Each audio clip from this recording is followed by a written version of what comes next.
This is the house that breathed death. For years, its rotting bones sheltered one man's dark secret. A secret that stank of decay and spilled out onto the streets. But nobody listened. They called it stinky, suspicious, even creepy. But no one suspected that those words could have saved lives. This is the story of the house at 12,205 Imperial Avenue, where secrecy was a crime and justice was delayed. Welcome to Whisper of Crime. Today, we're exploring the heart of Cleveland, Ohio. More specifically, we're uncovering the secrets of a serial killer's lair. Imagine this. You're strolling through your neighborhood, enjoying the peace of suburban life, unaware that just a few feet away, a grave is being dug. Well, that's precisely what happened here. Not just once, not twice, but 11 times, between 2007 and 2009. The quiet neighborhood of Imperial Avenue became a hunting ground, and the hunter was living in plain sight. You wouldn't have known him by sight alone. No obvious tattoos, no scars. He was an average guy, a former Marine, a truck driver. His name was Anthony Sowell, and he was a monster. So how does such a monster go unnoticed? The answer, unfortunately, lies in the nature of his victims. These were women on the margins, invisible to many, forgotten by most. Crystal Mosley, 47, Sherelle Bell, 46, Lysandra Long, 45, Kimberly Thompson, 38, Michelle Mason, 45, Angela Gray, 43, Diane Turner, 38, Gina DeVison, 46, Nancy Kaufman, 45, Tonia Carmichael. But Anthony Sowell, the architect of this horror, remained elusive. He had vanished like smoke, leaving behind a trail of unanswered questions. How could something so monstrous happen in an ordinary neighborhood? And how long had this darkness lurked on Imperial Avenue? The investigation into Anthony Sowell's crimes unveiled a chilling narrative that sent ripples of fear and disbelief throughout the community. Born on September 29, 1959, in Cleveland, Ohio, Sowell's early life was marked by a violent upbringing and a history of mental illness. But as he grew older, he seemed to disappear into the abyss of anonymity.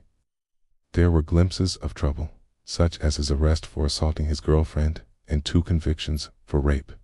Yet these incidents faded from public view, leaving little trace in the records or memories of those who knew him.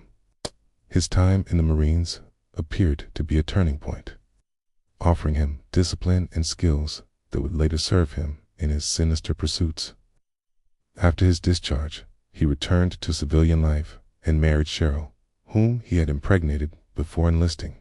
Although their marriage was troubled, he continued to play the role of a family man, siring another child with a different partner. Then his path took a darker turn. Sowell started frequenting strip clubs, seeking out women who mirrored the victims he would later target. With his military training, he became adept at camouflage, blending into the background and observing his surroundings. Little did anyone know that this was just the tip of the iceberg. In the coming years, the depths of his depravity would be exposed, revealing a man capable of unspeakable horrors. The discovery of his victims' remains was just the beginning.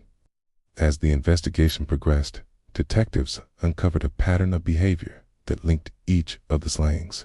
Sowell had used his truck as a tool to lure and transport his victims, disposing of their bodies in and around his house. Each location became a somber chapter in the story, telling a tale of death and despair. 12,205 Imperial Avenue was just one piece of the puzzle. As the net tightened around him, Sowell found himself on the run, desperately trying to escape justice. But his flight would be short-lived. On November 10, 2009, nearly 2 weeks after the initial discovery at his home, Sowell was apprehended in nearby Pennsylvania. His capture brought a collective sigh of relief, but the trauma endured by the families and the community as a whole ran deep. The road to justice had been long and arduous, paved with the haunting specters of unsolved mysteries and the agonizing wait for answers. As he was led away in handcuffs, the weight of his crimes pressed down on him. His face, once unremarkable, was now a symbol of terror. The quiet man from Imperial Avenue had become a household name, synonymous with unspeakable horrors. But the story doesn't end there. The aftermath of the case saw a collective reckoning, desperate attempt to understand how such atrocities could have been concealed for so long. Mental health professionals grappled with the intricacies of Sawell's psyche. Law enforcement agencies reviewed their protocols, seeking to improve response times to missing persons reports. In the community, left shattered, began the slow process of healing. Memorials sprung up across the city, each a silent tribute to the victims whose voices had been silenced. The sun set on Imperial Avenue, casting long shadows across the street. Residents gathered, their faces etched with grief and determination. Among them were family members and friends of the victims, united in their sorrow, yet resolute in their pursuit of justice. The coming years would bring trials and convictions, providing a sense of closure, but also serving as a stark reminder of the darkness that had stained their community. In the annals of criminal history, the case of Anthony Sawell stands as a chilling reminder of the monster who can live next door, unseen, unheard, until it's too late. As the final gavel fell, sending echoes through the courtroom, the families of the victims could finally exhale. Justice had been served, but the scars of this horror story would forever remain, woven into the very fabric of their lives. Anthony Sawell, the quiet man from Imperial Avenue, was more than a monster. He was a symptom of a society that failed to protect its most vulnerable.